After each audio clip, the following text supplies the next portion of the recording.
Well, good morning this time, hopefully on Sunday, provided YouTube doesn't screw up and post the video early again. Uh, so y'all got to see, or at least some of you got to see the first part of the video that I posted. That was supposed to be up for tomorrow morning, or Sunday morning, I guess, not tomorrow morning, but this was supposed to be Mondays, but now it's Sunday, so here we are. So I wanted to do the second part on planting the garden for springtime, and some things I mentioned in there, and I wanted everybody to know this when you're going out and doing things, right? Because a lot of this is kind of important because it'll save you some money, and well, definitely save you some money short term and long term. So first thing, when you're buying seeds, okay, you can go to Walmart, you can go to the dollar store, whatever, and you can get seeds. Please understand, when you're buying seeds, you need to be looking for heirloom seeds. Okay, that's the first part. Heirloom seeds basically will grow true to form. You'll get the same fruit year after year after year after year. Okay, and depending on the company, some will consider them heirloom once they've done 50 years, 60 years, 70 years. Some go 100 years of getting the same fruit over and over and over again before they'll call it heirloom. So that's the first thing. If you're buying a hybrid seed, okay, mind you, a hybrid is a cross between two. So let's say tomatoes. You cross two different kinds of tomatoes and you come up with this new tomato. Well, if you save seeds from those new tomatoes, next year, if you try to replant them, you're not going to get the same fruit back. You might get the one from the maternal plant. You might get the one from the paternal plant. You might get something totally different again, okay? So when you're buying seeds, the first thing to make sure to look for is that they are heirloom seeds. Those are the ones that you can save and you'll get the same fruit year after year.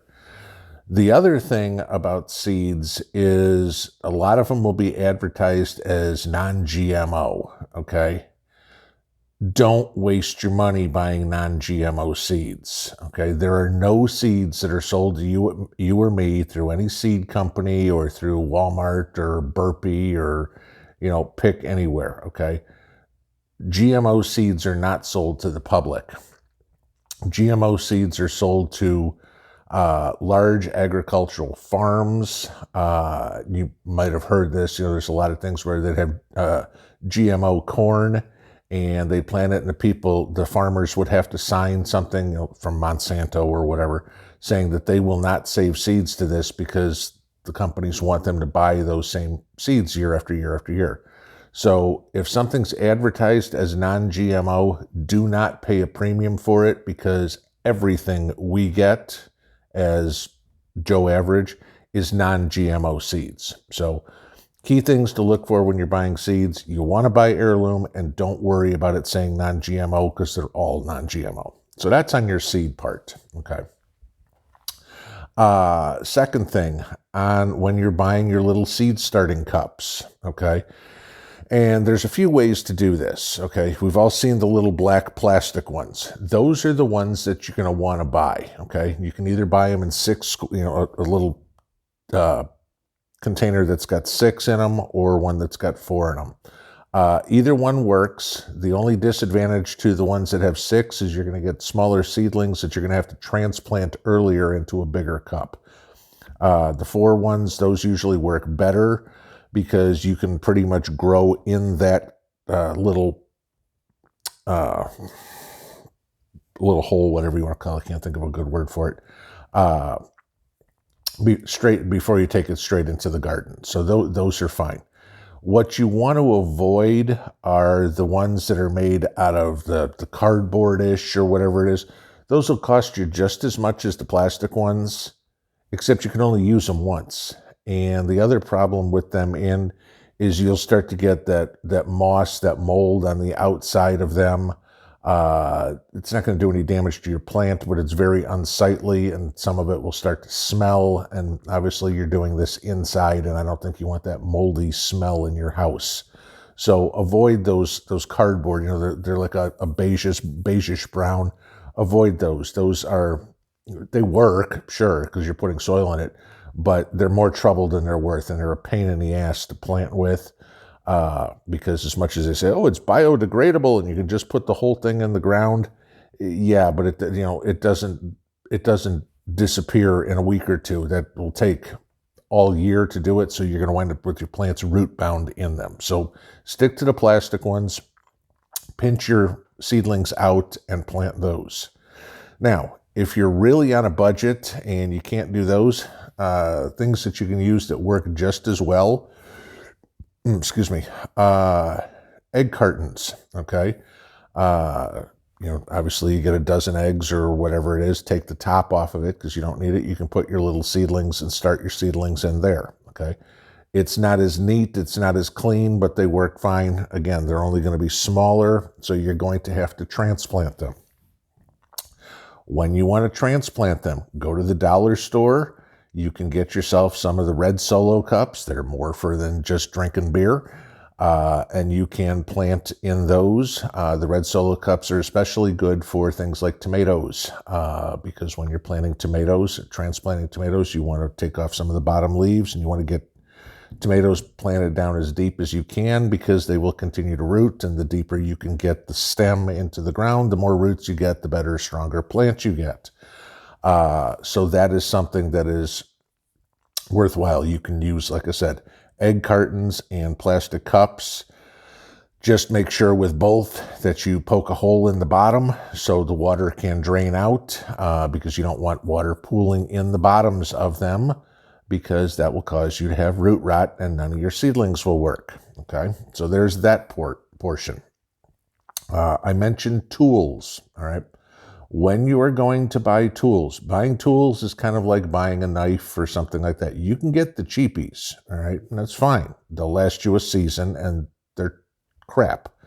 Find yourself, the little hand tools that have a full tine to them, where there's, a screw at the back of the handle. It's metal all the way through to, say, your rake or to your shovel. You want to get those. If the wood breaks off the handle or whatever, you can always put something over it again and use it. If you get the ones that are just kind of screwed into a handle, those are going to snap off the first time you hit a rock in the garden or something like that, and then you're out of shovel. So don't buy the little Chinese-made junk that is, $3 or whatever for, a rake and a shovel. Those are a waste of money. Spend the money on the better stuff. If you're getting full-size tools, if you can find them, okay, try to find the ones with the fiberglass handles. They will last a hell of a lot longer than the wood handles, because if you snap a wood handle and if your tools get, outside, they're going to get wet, whatever, and wood and water do not work well together. Eventually, those wood handles will break, and considering the wood-handled ones aren't much cheaper at all than the fiberglass ones, get the ones with the fiberglass handles. They're a little lighter, and they're a lot stronger, so go that way. Even if you got to pay a couple extra bucks, in the long run, you won't be replacing your tools as much. I mentioned gloves, okay? Buy yourself good gloves. There's all the cotton ones or whatever that are going to have, the rubber grips on them and stuff like that. And those are fine for very light work. Anything, you can get those. I mean, those are fine for just gardening. But if you're going to be picking through a garden, pulling out rocks, pulling out sticks, doing whatever, especially if you got any sort of wood mulch in it, get leather gloves. For the simple reason is those sticks and stuff like that will go right through the cotton, even with the little rubberized stuff on it. It'll go right through there. It's going to poke you in the hand. It's going to be a pain in the butt. All right. Spend a couple bucks extra. Get yourself some leather gloves. I would also advise buying yourself a few pair of them. Okay. They are going to be the first things to go. People are going to get leather gloves. You don't have to go out and spend 20 bucks on them. You can get a decent pair of leather gloves. I think the ones I got at Rural King cost me about $8. And they're not terrible. You don't have to get the ones that come halfway up your arm or something. You just want something that's going to cover the palms of your hands and your fingers, so you don't have sticks and twigs and stuff like that poking you in the hands. So when you're buying some of the stuff that I mentioned in what was supposed to be this morning's video, which turned out to be last night's, buy smart. Okay, because you're going to eventually save yourself money in the long haul if you buy something a little better quality. Lowe's, Home Depot, your typical hardware stores are much better places to get stuff. than a Walmart or an Amazon or something like that. Try to find something that's made in the U.S. A lot of times you'll find they're made in Canada too.